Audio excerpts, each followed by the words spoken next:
Hi guys, I'm Dom.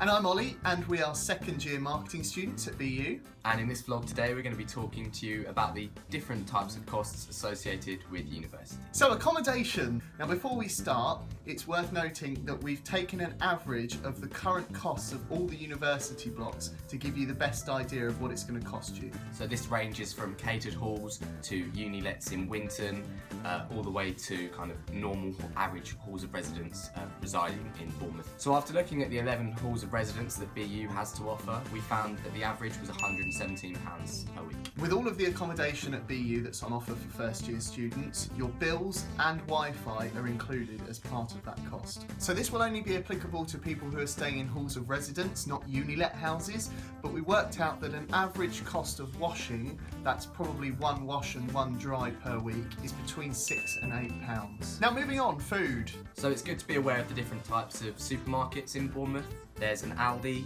in Bournemouth and there's a Lidl's in Winton, both of which are great for saving money. Another thing you can do to save some money is to buy food and drink with your house or flatmates. This way you can split the cost and the cooking. You should always try to buy in bulk to save costs. One other thing you can do to save some money is to keep a note of the clearance times. Loads of supermarkets do it, and it means that you can get some reduced items and they're usually freezable. So again, this is all subjective to your body type or perhaps just how much you eat in general per week, but based on the criteria that we've been kind of analysing today, we came up with the figures of you roughly spending about between £40 to £60 per week on your groceries. So, social costs. Bournemouth is full of plenty of pubs, restaurants, clubs and bars, so you're not really short of anywhere to go if you're looking for somewhere to eat or somewhere for a night out. More specifically for freshers, you need to keep an eye out for all the vouchers and coupons available to you as a fresher. Another thing to look out for is that a lot of places offer student discount. Obviously, being a uni town,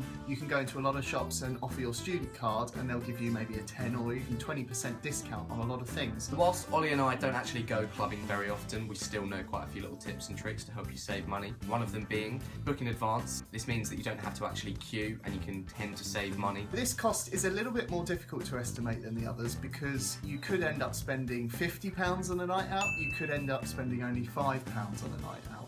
Anywhere between those two figures is what I would imagine people usually spend. However, you shouldn't worry about the cost of socialising. Whilst it's important to not spend beyond your limits, there's really no cost to making some great friendships in the first few weeks. Ultimately, try to stay responsible with the money that you spend. And stay within your limits. So for many of you, this is probably the first time that you'll be living away from home and from your friends and family.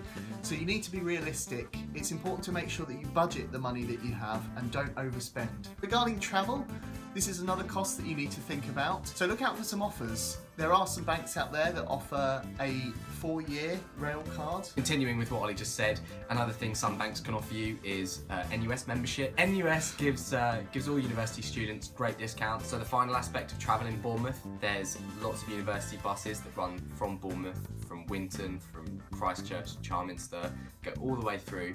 So offers are going to be your friend, especially during freshers. Ultimately though, remember to enjoy yourself whilst being responsible. So there we have it. That is our video on the typical cost of uni.